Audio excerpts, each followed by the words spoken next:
all of sports talk and entertainment here again. Be sure to hit that like button, subscribe to the channel if you're not a member.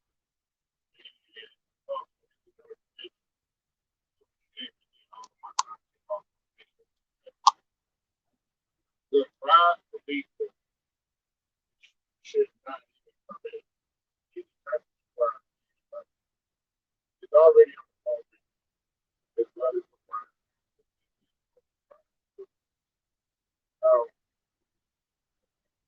And I'm not gonna lie to you, I'm disappointed. Look, I'm of the mindset that make your bed, like you got you something. You were the one that made it. You were the one that felt like it was gonna work out. And now that you see the product is on the floor and they're not producing like they should or not doing some of the things that you feel like you're capable of, now you want to make moves. And not, bro. That's not the way it works. That's not the way it works. You have to play cards that you have. But think about it. In my estimation, really they don't even make as many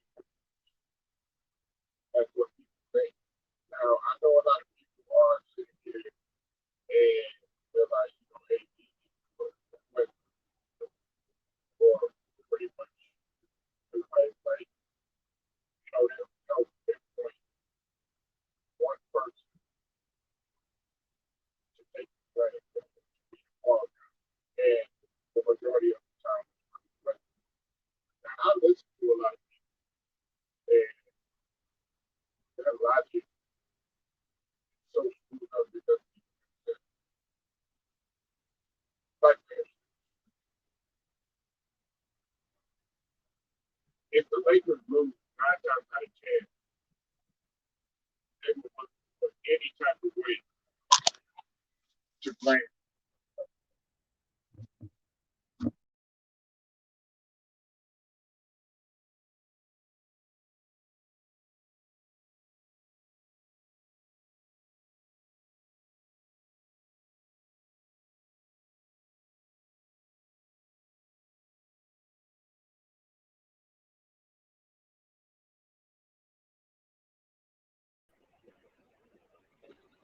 They'll look for any type of way to blame, a Russell Westbrook, or even in the case of AD. Now, I told people, but people did not want to listen to me. People wanted to have this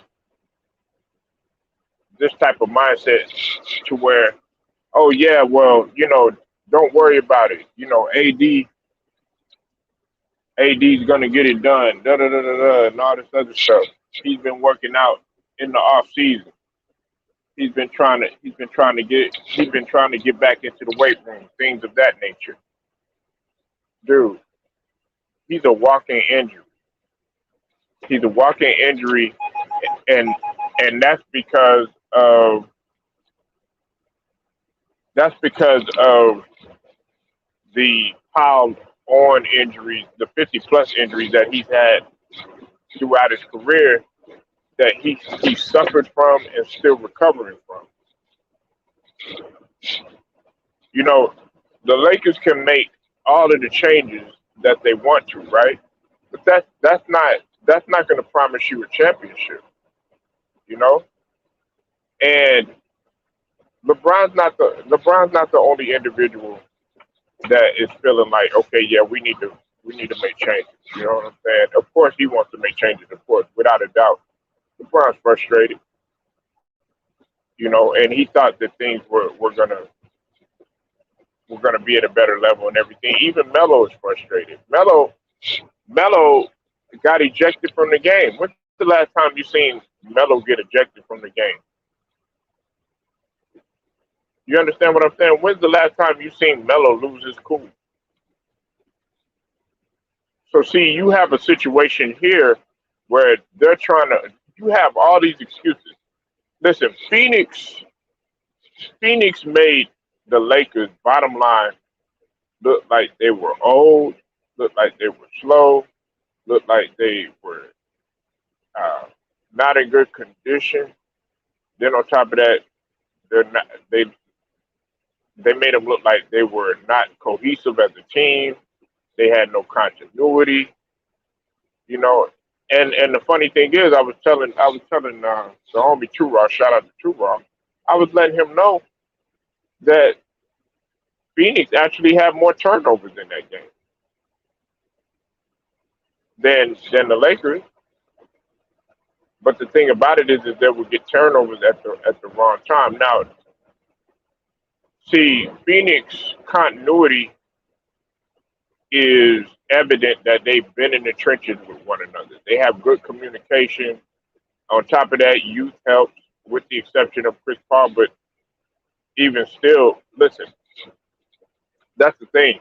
I'm so sick of it. This is another thing too that's really starting to kind of get on my nerves, and it has been.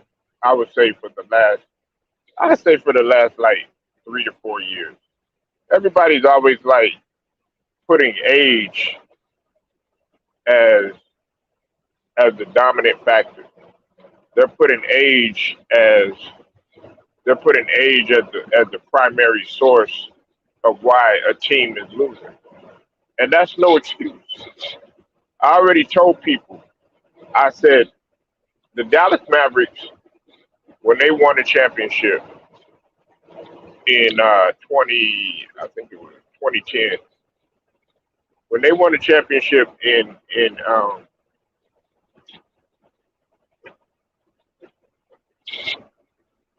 2010, they were old. Bottom line. Now they weren't like the type of old where couldn't move, or those guys didn't know what they were doing. But see, those guys that were on the team, they were cerebral, and they also kept their bodies in shape too as well. You have to realize that Jason Kidd took great care of his body, despite the alcohol and stuff like that.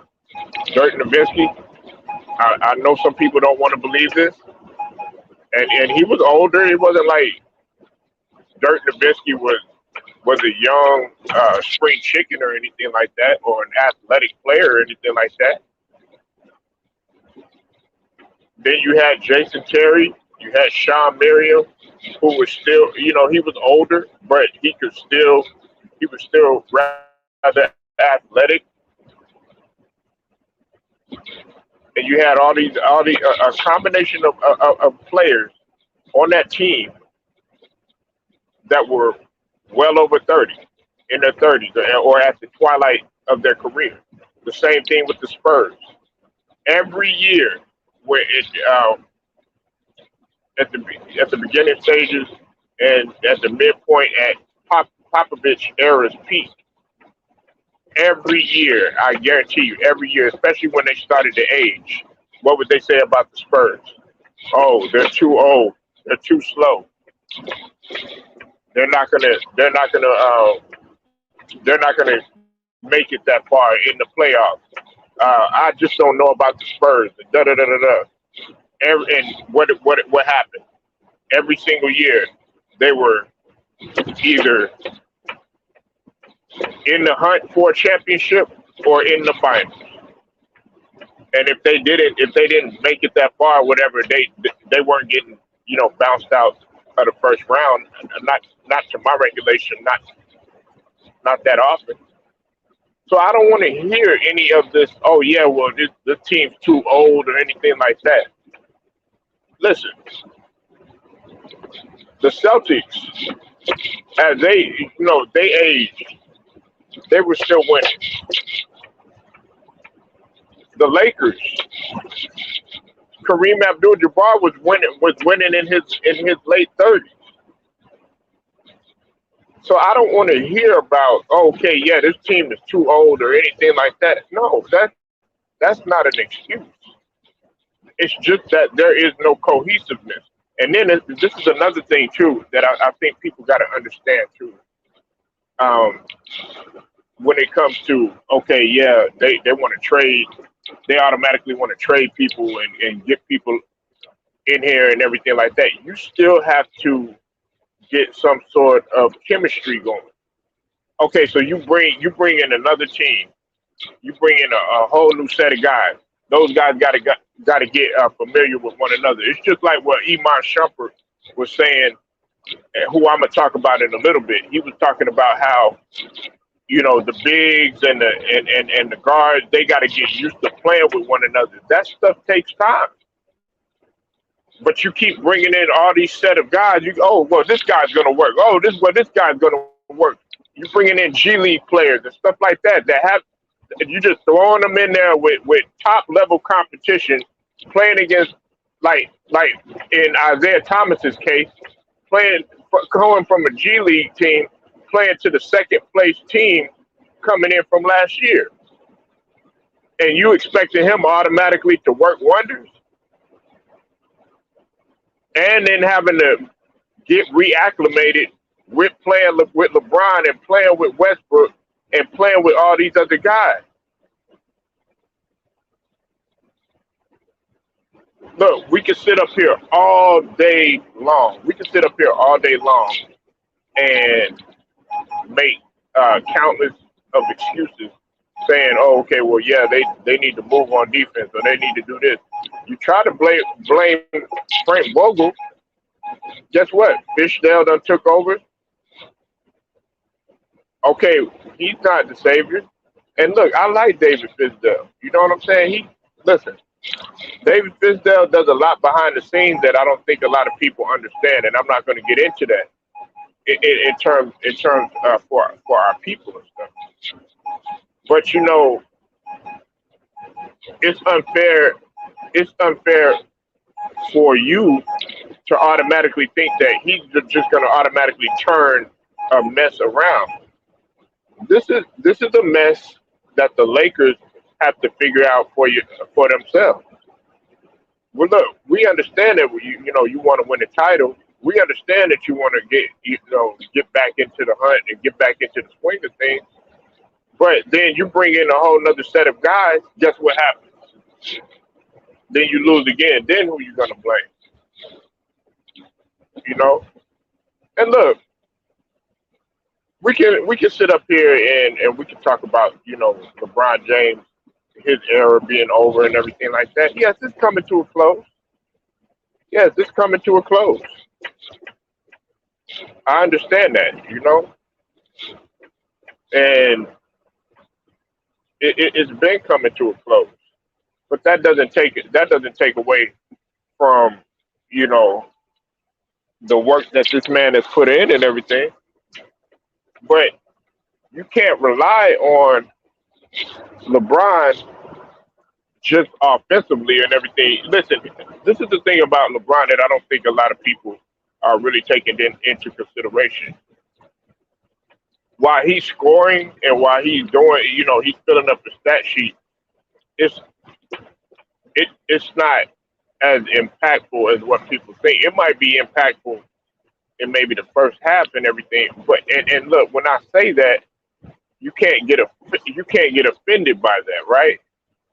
The reason why I say that is because yeah, it happens in the first half, but the other the other guys that are on there, they have to do their part and they have to be just as impactful.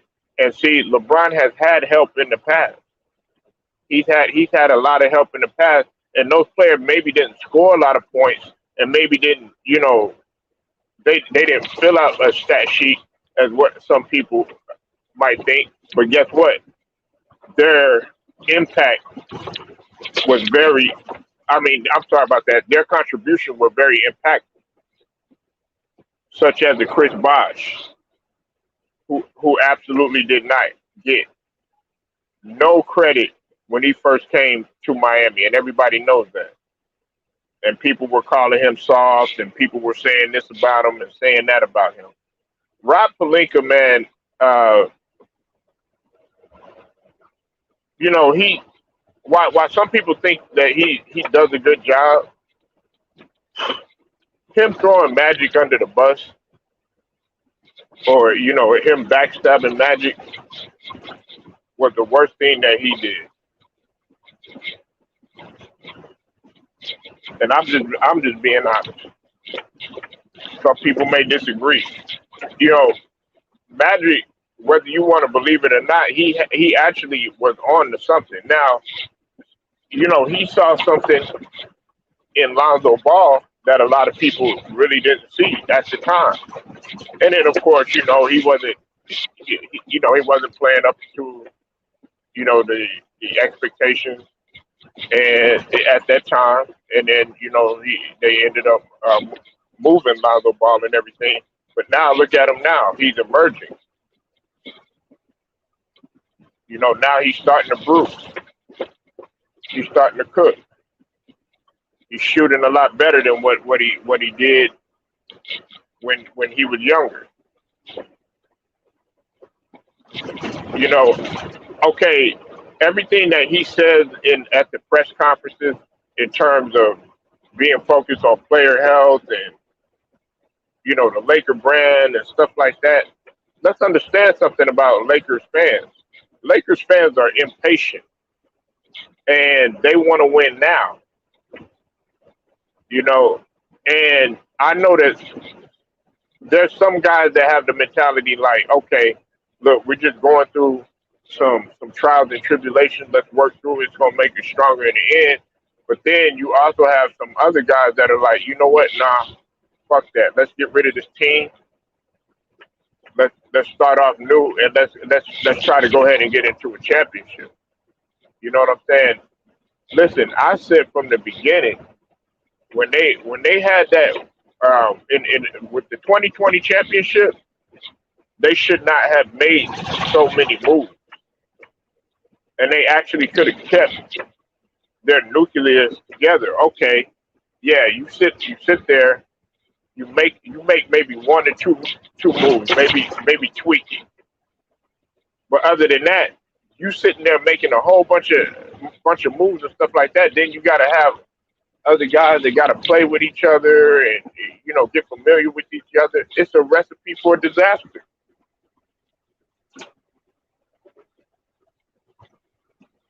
It's a recipe for disaster, and nobody is to blame except you.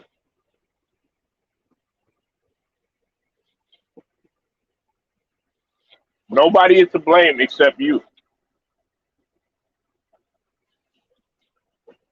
You're getting on the phone, you're making calls, you want to trade this. No, you got to play with the cards that you dealt with. We also have to understand this too. While I know AD is receiving criticism for the injuries and stuff like that, hey, there's been other players that's been injured too. There's been other players that have been injured too. It hasn't just been AD. Kendrick Nunn. Look, I mean, I like Kendrick Nunn as a player. I wrote for him and everything like that. But it's like, okay, when is he going to see time on the floor? Rondo hasn't been the same. Even though I said in the beginning, Rondo's not there to be, like this playmaking option or anything like that. He was there to be more of a cerebral fit for Russell Westbrook. But he can only do so much, and he's been riddled with injuries himself throughout his career too. We can't just it's unfair. Well, I'm not gonna say it's unfair, but we gotta keep the same smoke for Rondo too. And I like Rondo too, but hey, he's had his fair share of injuries too. You know, Rob Pelinka, Rob Pelinka getting on the phone and making calls, and him and LeBron trying to make these moves and stuff like that. That shows to me that you're not willing to go through the growing pains. It's listen, people are sitting here saying that, oh yeah, this isn't gonna work, and I know, looking at that Phoenix game, it told a lot as well as the other games in the season. But look at it from this standpoint. They won three and they lost three. They've been up in games. They'll be in the game for like the first half or maybe the first three quarters, and then they'll lose the lead. Let's let that sink in.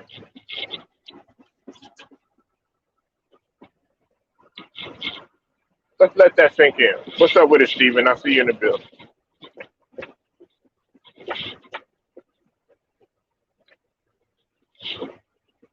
Polo Sports Talk and Entertainment. I'll get at you later.